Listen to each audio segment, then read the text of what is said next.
राधे राधे दोस्तों आज की हमारी इस वीडियो में हम आप सभी के लिए राधा रानी के चरणों की महिमा लेकर प्रस्तुत हुए हैं। तो चलिए बिना देर किए सुनते हैं हमारी आज की कहानी। विमला के दो बेटे चंदू और मंगू थे। चंदू का बचपन से ही एक हाथ एक पैर और मुंह टेढ़ा था, लेकिन मंगू उतना ही चुस्त और बुद्धिमान था। चंदू ने जब से बोलना सीखा था, यूँ तो वह बोल नहीं पाता था, पर एक शब्द को बोलने के लिए बहुत समय लगा लेता था। लेकिन जो भी थोड़ा बहुत बोलता, उसमें से सबसे ज़्यादा वह यही बोलता, राधा रानी के चरण। बस यही शब्द उसकी जीभा पर रहते थे। वह दिन में 2-4 बार यही शब्द दोहराता और उसको दोहराने में बहुत समय ले लेता था। रात को सोते वक्त भी ना जाने उसको कैसा स्वप्न आता था कि वह एकदम से उठकर जोर जोर से रोने लगता था और अटकते अटकते बस यही बोलता था, राधा रानी के चरण। उसके घर वाले बहुत परेशान होते कि ना जाने यह क्या कहना चाहता है। बस एक बार स्वप्न देखकर उसकी नींद टूट जाती तो दोबारा वह सो ना पाता था। बस सुबह जब उसकी माँ उसके पास जाती, तब तक उसका रो रो कर बुरा हाल हो जाता, जिससे उसकी माँ बहुत दुखी होती। वह सोचती, जाने मेरा बेटा क्या कहना चाहता है, क्योंकि वह ढंग से ना बोल पाता है, ना ही अपनी बात समझा पाता है। एक दिन चंदू की चाची उसके घर आई तो चंदू की माँ ने अपनी परेशानी उनको बताई। तो चंदू की चाची ने कहा कि यह राधा रानी के बारे में कुछ कहना चाहता है, तुम एक बार उसको बरसाना धाम ले जाओ, शायद वहाँ जाकर उसको थोड़ा सुकून मिले। ये सुनकर चंदू की माँ ने कहा, क्या आप मेरे साथ चलोगी? मैं वहाँ काफ़ी समय से गई नहीं। शादी हो जाने के बाद मेरा बरसाना जाना कभी भी नहीं हो पाया। अब तुम कह रही हो तो मैं ज़रूर चलूँगी। तुम्हारे कारण मुझे भी किशोरी जी के दर्शन हो जाएंगे। उसके बाद बरसाना धाम जाने की तैयारियां होने लगी। सब लोग बहुत खुश थे। अगले दिन चंदू की चाची और उसकी माँ चंदू को लेकर बरसाना धाम की तरफ चल पड़े और मंगू अपने पिताजी के पास रहा। बरसाना धाम पहुँचते ही चंदू का चेहरा खुशी से खिल उठा। ऐसा लगा जैसे उसको उसकी मंजिल मिल गई हो। बरसाना धाम की सीढ़ियाँ चंदू बहुत धीरे धीरे चढ़ रहा था, क्योंकि उसका एक पैर जो कि टेढ़ा था, उससे उसको चढ़ने में थोड़ी मुश्किल हो रही थी। शायद बरसाना में कोई उत्सव चल रहा था, जिससे सीढ़ियों में काफ़ी भीड़ थी।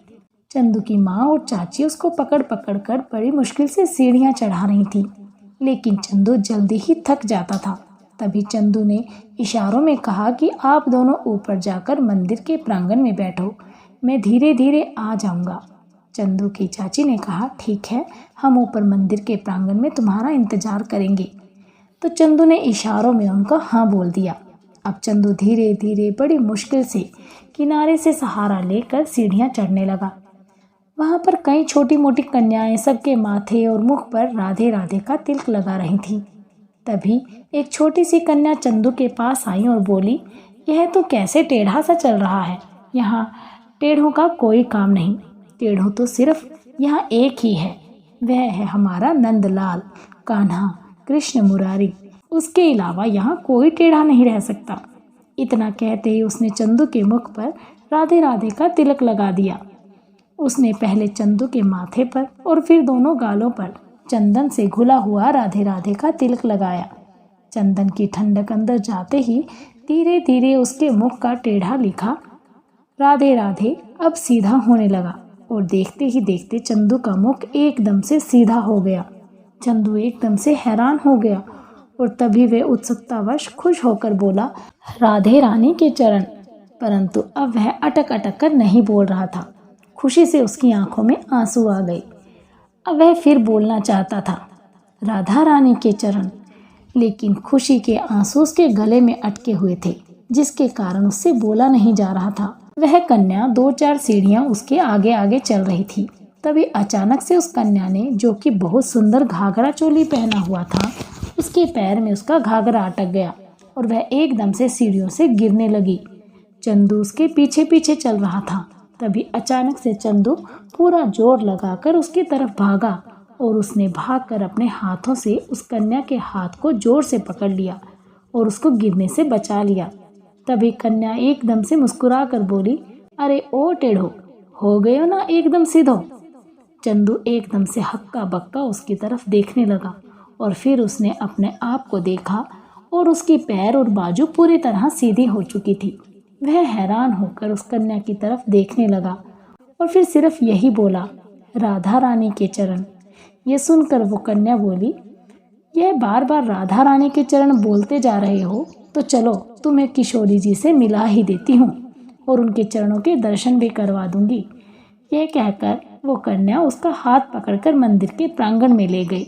मंदिर में बहुत भीड़ थी। मंदिर के पट बंद थे। वहाँ भक्तजन मिलकर संकीर्तन कर रहे थे। संकीर्तन की राधे राधे की धुन में चंदू और वह कन्या झूम झूम कर नाचने लगे। चंदू की माँ और चाची वहीं मंदिर के प्रांगण में बैठे हुए थे, लेकिन चंदू के मुख पर राधे राधे लिखा होने से और सीधे टांग और हाथ होने से वो चंदू को पहचान नहीं पाई। लेकिन वे बड़ी हैरानी से चंदू का इंतजार कर रहे थे। लेकिन चंदू तो उस कन्या के साथ नाच रहा था और अब वह कन्या चंदू के दोनों हाथ पकड़कर किकली डालने लगी। किकली डालते डालते दोनों राधे राधे का जाप कर रहे थे। तभी अचानक ज्यादा देर किकली डालने से चंदू लड़खड़ाया और उसको चक्कर आया, जिससे वह गिर पड़ा। अचानक से वह कन्या के पैरों में गिर पड़ा और एकदम से हैरान हो गया कि उसको कन्या के चरण नजर आ गए। यह वही चरण थे जो उसको कितने सालों से स्वप्न में आ रहे थे और वह उन्हें देखते ही बोला, राधे रानी के चरण। तभी वह चरणों को छूना ही चाहता था कि भक्तों की टोली उस कन्या के और चंदू के बीच में आ गई और कन्या उसके पीछे हो गई। चंदू उठा और जोर जोर से पुकारने लगा, राधे रानी के चरण, राधे रानी के चरण, राधे रानी के चरण। ये शब्द सुनकर उसकी माँ और चाची चंदू की तरफ देखने लगी। वह उसे पहचानने की कोशिश करने लगे। ये शब्द तो चंदू बोलता था। तभी उनको चंदू पहचान में आ गया और वह उसके पास आकर बोली, अरे चंदू, तू ठीक कैसे हो गया? तू तो अब बोल सकता है। लेकिन चंदू को तो कोई होश नहीं था। वह अपनी माँ को पकड़कर जोर जोर से झंझोड़ने लगा और कहने लगा, माँ, मैं इतने सालों से जो स्वप्न में चरण देखता रहता था, आज मुझे वही चरण नजर आए। लेकिन वह कन्या ना जाने कहाँ चली गई। मेरी किशोरी ही थी, वह मेरी राधिका ही थी, वह मेरी लाडो ही थी। इतना कहकर वह जोर जोर से मंदिर में चिल्लाने लगा, लाडली, लाडो, किशोरी, राधे, कहाँ हो तुम? मुझे तुम्हारे चरण देखने हैं। वह इतना जोर शोर से चिल्ला रहा था, इतनी जोर जोर से रो रहा था कि मंदिर में आए हुए सभी भक्त उसकी तरफ देखने लगे और उसका इतना करुण क्रंदन सुनकर सभी कृष्ण प्रेमियों की आंखों में आंसू आ गए कि यह कितना बड़ा भक्त है जो किशोरी जी को इतनी प्रेम से पुकार रहा है। उधर चंदू हर कोने में जाकर किशोरी जी को ढूंढने लगा, लेकिन वे उसको कहीं ना मिली। वह बार बार जाता और अपनी माँ को पकड़कर कहता, माँ, मुझे अपनी लाडो से मिलना है, उसके चरणों के फिर से दर्शन करने हैं। लेकिन माँ भी उसके साथ रोती जा रही थी। वह उसको चुप भी कराती जा रही थी। तभी मंदिर में एक बुजुर्ग औरत उसका हाथ पकड़कर कहती, किसको ढूंढ रहे हो बेटा? तो उसने कहा, अपनी लाडो को। तो उसने कहा, यहाँ कहाँ ढूंढ रहे हो? वह देखो सामने, लाला के साथ यह हमारी किशोरी जी ही तो हैं, उनके दर्शन भी कर लो। चंदू आंखों को पोंछता हुआ मंदिर की तरफ गया और उसने देखा कि लाला जी के साथ किशोरी जी खड़ी हैं। जब उसने किशोरी जी के चरणों को देखा तो जो कन्या के चरण थे और जो चरण उसके स्वप्न में नजर आते थे, वही चरण लाडली जी के थे। वह जोर जोर से ऊंची ऊंची छलांग लगाकर बोलने लगा, राधे रानी के चरण, राधे रानी के चरण। और साथ साथ में गोल गोल घूमकर जोर जोर से किशोरी जी के जयकारे लगाने लगा। साथ ही बाहें फैलाकर किशोरी जी को अपने पास बुलाने लगा। तभी अचानक से किशोरी जी के गले से हार उतरकर चंदू के गले में पड़ गया।